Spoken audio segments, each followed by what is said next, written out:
कीमत सिर्फ भूल की नहीं, युद्ध की भी चुकानी पड़ती है, चाहे आप युद्ध जीतें या हारें।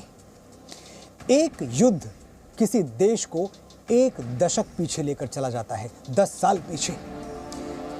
कैसा होता है युद्ध का दृश्य? खामोश जमी के सीने में खेमों की तनावें गड़ने लगी, मक्खन से मुलायम राहों पर बूटों की खराशें पड़ने लगी। फौजों के भयानक बैंड तले चरखों की सदाएं डूब गईं, जीपों की सुलगती धूल तले फूलों की हवाएं डूब गईं।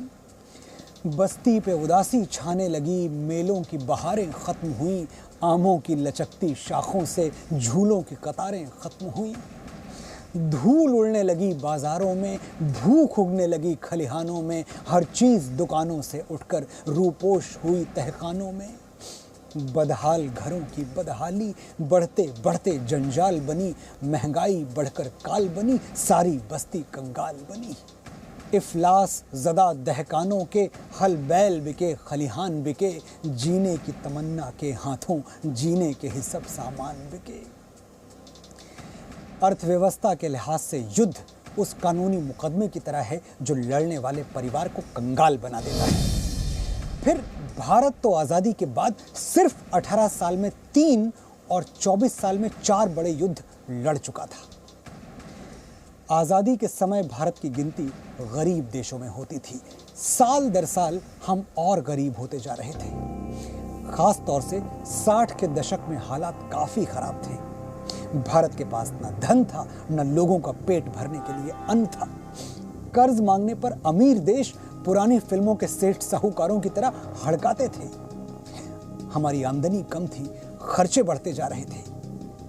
जय जवान जय किसान का नारा देने वाले तत्कालीन प्रधानमंत्री श्री लाल बहादुर शास्त्री ने भारत का रक्षा बजट बढ़ाकर कुल बजट का 35% कर दिया था। आजाद भारत के इतिहास में इससे ज्यादा रक्षा बजट आज तक कभी किसी सरकार ने नहीं दिया। इसका लाभ हमें 1965 के युद्ध में मिला, लेकिन अर्थव्यवस्था का गणित लगातार गड़बड़ा रहा था। इसी दौरान 11 जनवरी 1966 को लाल बहादुर शास्त्री की रहस्यमयी परिस्थितियों में मृत्यु हो गई और ठीक 13 दिन बाद इंदिरा गांधी 49 साल की उम्र में भारत की पहली महिला प्रधानमंत्री बन गई।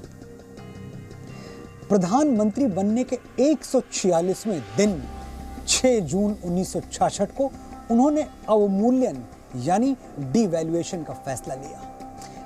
अवमूल्यन का मतलब होता है अपने ही रुपए का भाव गिरा लेना, अपनी ही करेंसी को नीचे ले आना। अवमूल्यन ने हमारे रुपए का अर्थ बदल दिया। लोगों ने कहा इंदिरा गांधी ने अनर्थ कर दिया।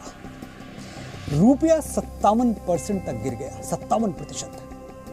अवमूल्यन से पहले $1 बराबर 4 रुपए 76 पैसे थे और अवमूल्यन के बाद $1 की कीमत बढ़कर 7 रुपए 50 पैसे हो गई। उसके बाद तो सिलसिला चल पड़ा और डॉलर के आगे रुपया रेंगता ही रहा। 66 में 7 रुपए 50 पैसे, 90 में 17 रुपए 50 पैसे, 2000 में 44, 2012 में 53 और 2021 में 74 रुपए। यही हाल रहा तो 2035 तक शतक बन सकता है। $1 का भाव 100 रुपए तक जा सकता है। Presenting B News app available on Google Play and App Store. Download it now.